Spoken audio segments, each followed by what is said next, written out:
بسم اللہ الرحمن الرحیم۔ حضرت نوح علیہ السلام کی کشتی کا واقعہ۔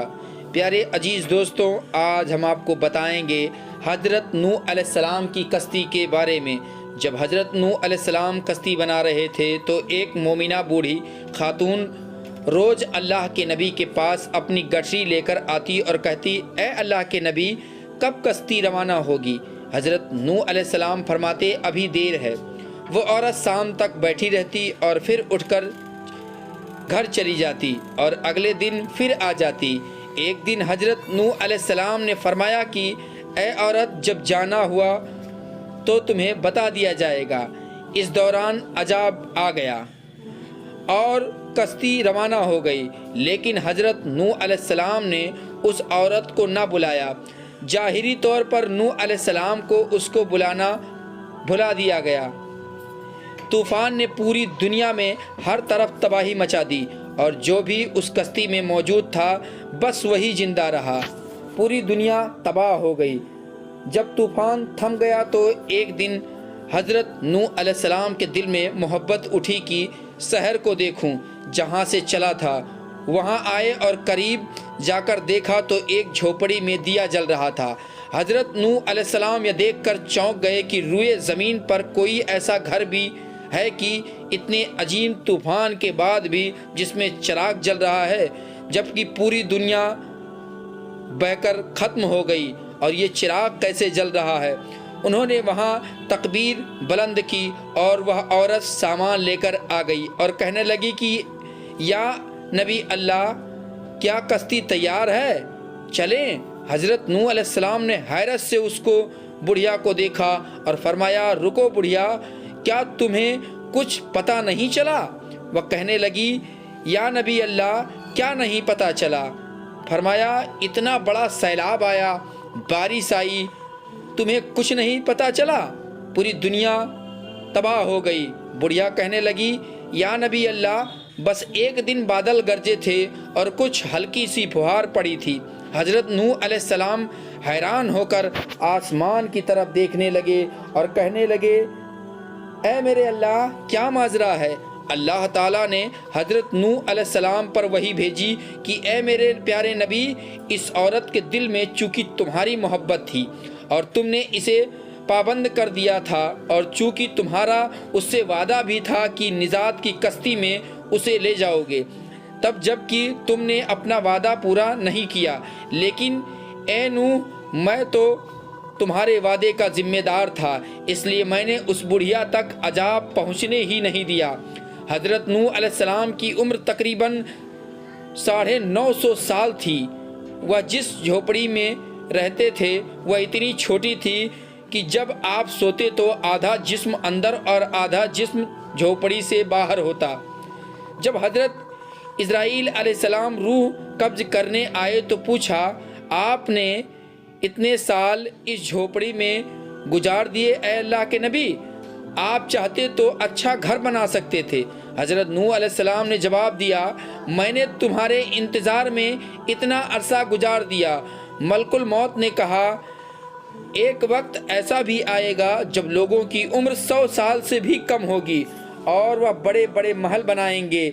پیارے عزیز دوستوں، آج ہم لوگ دیکھ رہے ہیں کہ 100 سال کی عمر بھی نہیں ہوتی ہے کہ لوگ ختم ہو جاتے ہیں، اور دیکھیں گے کہ ہم لوگ کتنی بڑی بڑی بلڈنگیں بناتے ہیں اور دیکھ بھی رہے ہیں۔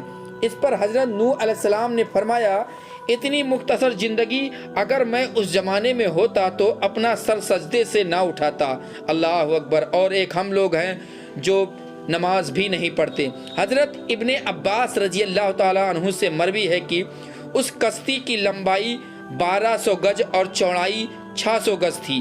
حضرت شوری رحمۃ اللہ علیہ فرماتے ہیں کہ حضرت نوح علیہ السلام کو کشتی کے اندرونی اور بیرونی یعنی باہری حصے میں تارکول ڈامر اچھی طرح سے ملنے کا حکم ملا تھا، اور ہدایت کی گئی تھی کہ کشتی کے سامنے کا حصہ بلندی کو اٹھا ہوا ہو تاکہ وہ پانی کو چیر سکے۔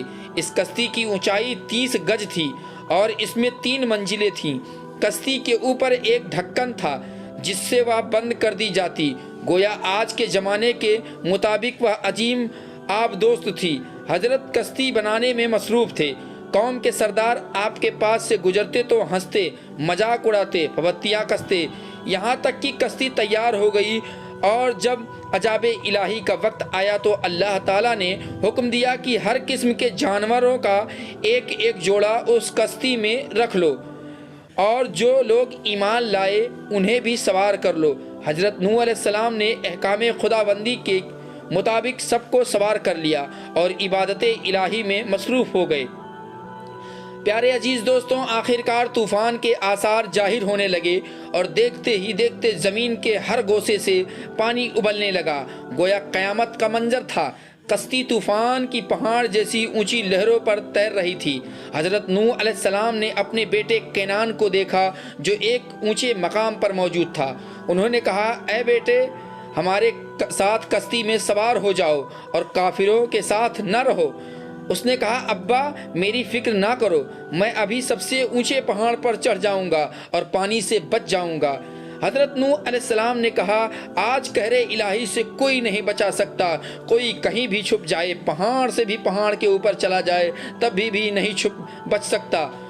اسی اثنا میں ان دونوں کے درمیان پانی کی ایک بڑی لہر حائل ہو گئی اور وہ غرق ہو گیا۔